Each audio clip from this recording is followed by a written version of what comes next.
உலகத்திசையெங்கும் பறந்து வாழுகின்ற டான் தொலைக்காட்சியினுடைய நேயர்களுக்கு வணக்கம். சங்கப்பலகையினுடைய படித்ததில் சுவைத்தது என்ற இந்த நிகழ்ச்சியினூடாக மீளவும் உங்களை சந்திப்பதிலே மகிழ்ச்சி. அந்த வகையிலே இன்றைய தினம் எனது கைகளில் இருப்பது தானா அஜந்தகுமார் அவர்கள் எழுதி அண்மையிலே வெளியீடு கண்டிருக்கக்கூடிய 3 வேறுபட்ட இலக்கிய பிரதிகள் தருகின்ற அனுபவங்களை நான் உங்களோடு பகிர்ந்து கொள்ள இருக்கிறேன். இந்த டான் தொலைக்காட்சியினுடைய சந்திப்பு பகுதியிலே அவர் தன்னுடைய இலக்கிய அனுபவங்களை பகிர்ந்து கொண்டிருக்கிற இந்த சமநேரத்திலே, அவர் அண்மையில் வெளியிட்டிருக்கக்கூடிய 3 பிரதிகள் குறித்தும் மிகச் சுருக்கமான முறையிலே இந்த நேர அவகாசத்துக்குள்ளே என்னால் சொல்லக்கூடியதை, குறிப்பாக அவருடைய ஒரு கட்டுரை தொகுதி இருக்கிறது. அதற்கு முன்பதாக நான் இந்த தொகுதிகளை உங்களோடு அறிமுகம் செய்து கொள்கிறேன். இது பூனை வெளிச்சம் என்ற தலைப்பிலே அவர் அண்மையிலே வெளியிட்ட சிறுகதை தொகுதி. அற்புதமான ஒரு ரஸ்மியினுடைய அட்டை வடிவமைப்போடு ஜீவநதி பிரணீதரன் அவர்களுடைய வடிவமைப்போடும் கூடியதாக பூனை வெளிச்சம் என்ற இந்த சிறுகதை தொகுதி ஜீவநதி பதிப்பக வெளியீடாக வந்திருக்கிறது. அதுபோல அவருடைய அண்மைய மற்றும் ஒரு பாய்ச்சலாக அழலுறு நிலத்தின் தணற் சொற்கள் என்ற ஒரு கவிதை தொகுதி. தொடர்ச்சியாக அவர் சோம்போரியின் கடல், அவளுக்கு ஒரு கடலை பரிசளிக்கிறேன் என்று தொடர்ச்சியாக பல கவிதை தொகுதிகளை தந்து கொண்டிருப்பவர், கவிதைகளை எழுதி கொண்டிருப்பவர். அந்த வகையிலே அவரால் எழுதப்பட்ட தேர்ந்த கவிதைகளின் ஒரு தொகுப்பாக யாவரும் பப்ளிகேஷன்ஸ், அதாவது தமிழ்நாட்டில் இருக்கிற ஒரு மிகப்பெரிய ஒரு முக்கியமான வெளியீட்டகம், அந்த வெளியீட்டகத்தின்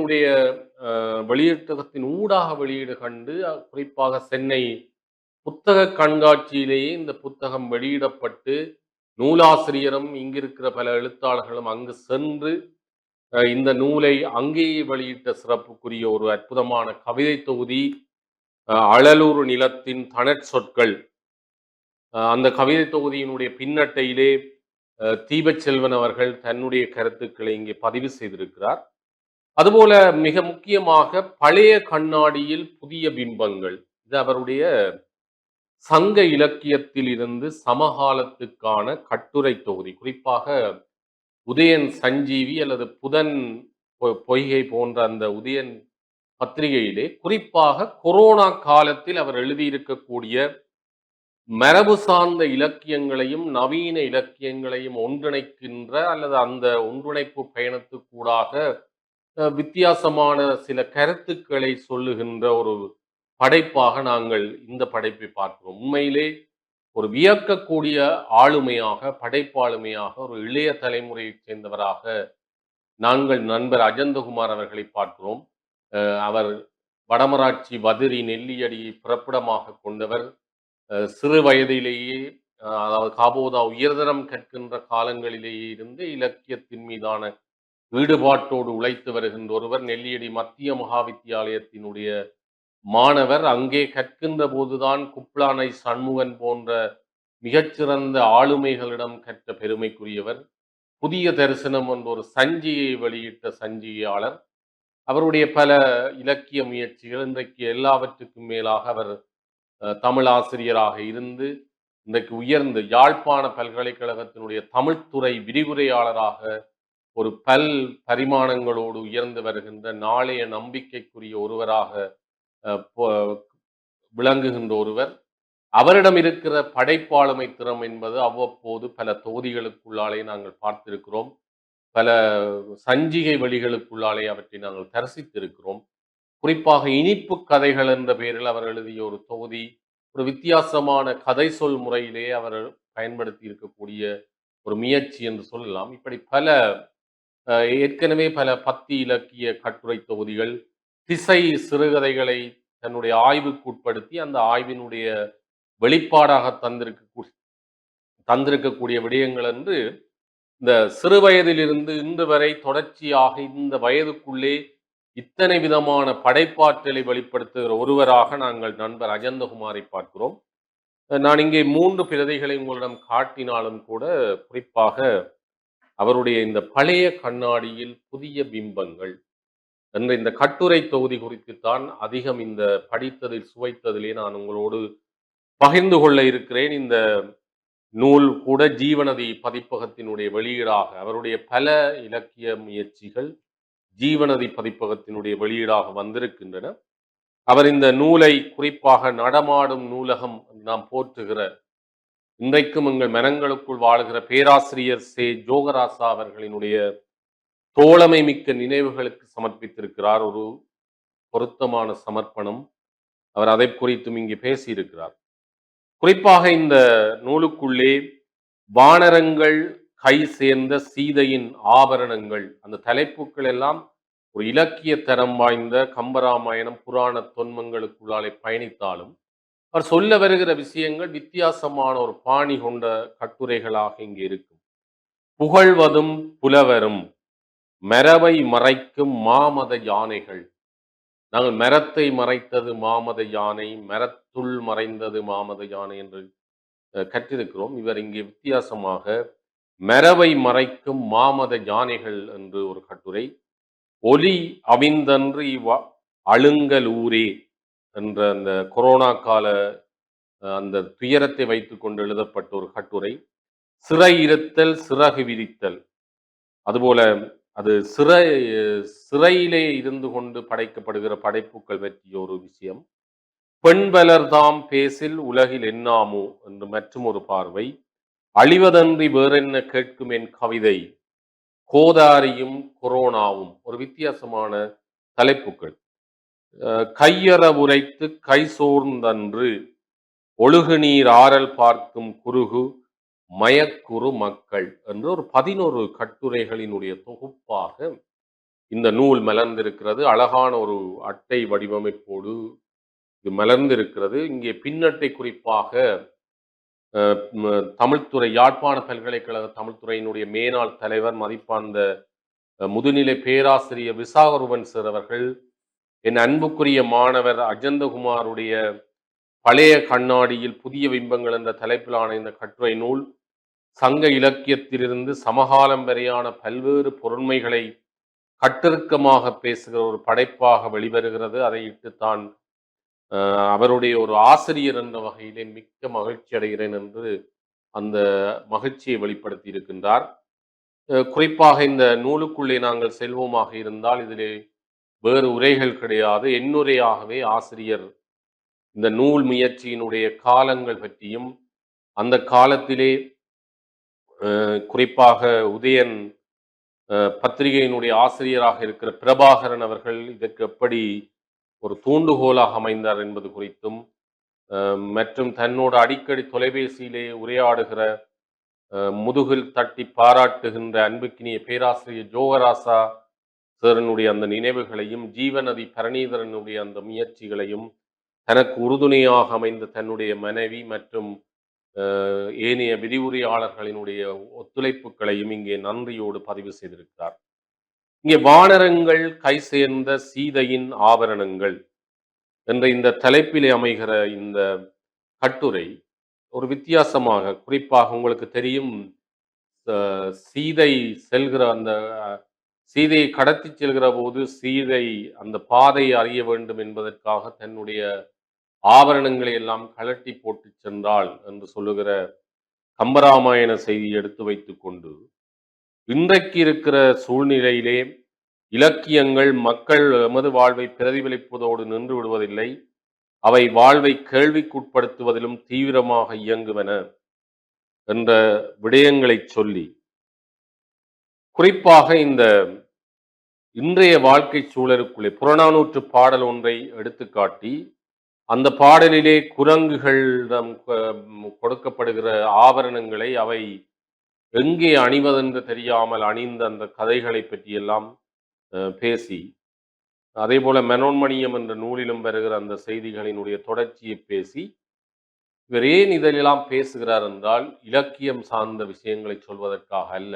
இன்றைக்கு எங்களுடைய மண்ணிலே இந்த ஆடம்பரமாக வாழ்கின்ற ஒரு வாழ்வு, குறிப்பாக இந்த புலம்பியர் தேசத்திலே இருந்து அனுப்புகின்ற அந்த காசை வைத்துக் கொண்டு அதை எப்படி செலவழிப்பதென்று தெரியாமல் ஒரு தலைமுறை தடுமாறி நிற்கிற நிலையைத்தான் இந்த கட்டுரைக்குள்ளாலே அவர் சொல்ல முனைகிறார். அதை சொல்லுகிற போது இலக்கியங்களுக்குள்ளாலே பயணித்து புறநானூறு, கம்பராமாயணம், மனோன்மணியம் போன்ற நூல்களுக்குள்ளாலெல்லாம் பயணித்து அதை அந்த விடயத்தோடு ஒப்பிட்டு இன்றைய தலைமுறைக்கும் இன்றைய பெற்றோருக்கும் அவர் சொல்ல வருகிற செய்தி மிக முக்கியமான ஒரு அறிவுரை ஆக அமைந்து நிற்கிறது. ஒரு பத்திரிகைக்கு எழுதப்படுகிற கட்டுரை என்ற வகையிலே வெறுமனே இலக்கியங்களை மட்டும் எழுதாமல் அந்த இலக்கிய செய்திக்குள்ளாலே நாசுக்காக மிக நளினமாக மிக பொருத்தமாக ஒரு சமூக செய்தியையும் வைத்து சொல்லுகின்ற அவருடைய இந்த போக்கு இந்த கட்டுரை தொகுதி முழுவதும் நாங்கள் தரிசிக்கக்கூடியதாக இருக்கிற சிறப்பான விடயம். அதனால்தான் இது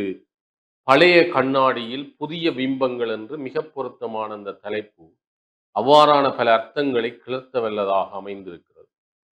புகழ்வதும் புலவரும் என்ற ஒரு விடயத்தை பற்றி பேசுகிறார். குறிப்பாக படைப்பாளியினுடைய முக்கியத்துவம் என்ன?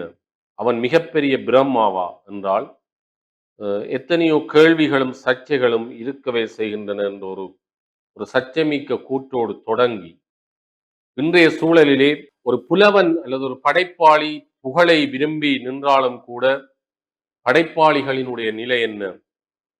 சங்க காலத்தில் இருந்து எப்படி புலவர்கள் மன்னர்களை புகழ்ந்தார்கள். மண்துணி நிலனும் நிலனேந்திய விசும்பும் விசும்பு தைவர் வழியும் என்று வருகிற அந்த புறநானூற்று பாடல் அடிகள். அதை போல மாறி பொய்ப்பினும் வாரி குன்றினும் இயற்கை அல்லன செயற்கையில் தோன்றினும் என்று வருகிற விஷயங்கள். நாடாகொன்றோ காடாகொன்றோ என்ற பாடல். அதே போல நெல்லும் உயிர்த்தன்று நீரும் உயிர்த்தன்று மன்னன் உயிர்த்தே மலைதலை உலகம் என்று வருகிற இந்த விடயங்களுக்குள் எல்லாம் எப்படி இலக்கியம் மன்னர்களை அல்லது மேலானவர்களை புகழ்ந்திருக்கிறது. இப்ப இன்று படைப்பாளியின் நிலை என்ன? அரசியல்வாதிகளின் நிலை என்ன என்ற கேள்விகள் நம்மை துரத்துவதை தவிர்க்க முடியவில்லை. புகழ் பாடுவதும் அறம்பாடுவதும் மட்டுமா படைப்பாளியின் தொழில் என்ற ஒரு கால கேள்வியை அவர் கேட்டிருக்கிறார். எனவே அந்த கேள்விகள் இங்கே மிக முக்கியமானவையாக அமைந்திருக்கின்றன. மரபை மறைக்கும் மத யானைகள் என்ற அடுத்த கட்டுரையிலே தமிழிலே நாங்கள் நவீன இலக்கியம் மரபிலக்கியம் என்று பேசுகிற போது சில வேளைகளிலே இந்த மரபை பற்றி மரபு மாறக்கூடாது மரபு திரியக்கூடாது என்று வருகிற செய்திகளை சொல்லி அதிலிருந்து மாறுபட்டு வருகின்ற புதுமைகளையும் எடுத்துக்காட்டி அல்லது மரபுக்குள் மரபை அந்த புதுமைகள் எவ்வாறு மறைத்து விடுகின்றன. ஆனால் மரபு என்றைக்கும் செழுமையானது என்பதை தொல்காப்பியத்துக்கூடாக பயணித்து குறிப்பாக வழக்கும் செய்யுளும் ஆயிரு முதலின் எழுத்தும் சொல்லும் பொருள் நாடி என்ற தொல்காப்பிய சூத்திரங்களுக்குள்ளாலே பயணித்து எமது வாழ்வு மரபு சக்கரத்துள் இயங்குவது தேவையான போது நம்மை புதுப்பித்துக் கொண்டே நாம் நகர வேண்டும் என்ற என்பதை இந்த கொரோனா காலம் உணர்த்துகிறது. இந்த எல்லாவற்றையும் அந்த காலத்தோடும் சேர்த்து பொருத்தி 2000 ஆண்டு கால பழைய சுமை எமக்கு இருக்கிறது என்ற முருகையனுடைய அந்த கவிதையோடு அதனை அவர் நிறைவு செய்கிறார். ஒலி அவிந்தன்று இவ் அழுங்கல் ஊரே என்ற அந்த கட்டுரை மிக முக்கியமாக இந்த கொரோனா காலம் அந்த காலத்தில் கூட உலகம் அமைதியாக இருந்த அந்த காலத்தில் பல விடயங்களை அவர் சிந்திக்க வைப்பதாக அமைகிறது. குறிப்பாக ராமன் ஆலமரத்து பறவைகளை அமைதியாக்கிய சம்பவம் வான்மீகி ராமாயணத்திலே வேறு வகையில் புலப்படுகிறது என்று ராமாயண சம்பவங்கள் அதாவது அமைதியாக வாழ்ந்த வாழ்க்கை என்ற ஒரு விஷயத்தை எடுத்துக்காட்டி அவற்றினூடாக சிறு புல் என்ற மகாகவி எழுதின ஒரு கவிதையினூடாக இந்த வாழ்வினுடைய கோலங்களை பற்றி சொல்வதாக அந்த விடயங்கள் முடிகிறது. சிறை இருத்தல் சிறகு விரித்தல் என்பது சிறைக்குள் இருந்து கொண்டு குறிப்பாக இனிவில் சின்னத்தம்பி புலவர் கூட ஈழத்திலே ஒல்லாந்தர் காலத்தில் சிறைக்குள் இருந்து ஒரு பாடலை பாடினார் என்ற ஒரு புதிய செய்தி. அந்த சிறையில் இருந்து நாங்கள் பல படைப்பாளிகளை கண்டிருக்கிறோம். படைப்புக்கள் சிறைக்குள் இருந்தும் மகாவி பாரதியார் உட்பட பலர் படைத்திருக்கிறார்கள். அந்த சிந்தனையோடு அந்த கட்டுரை.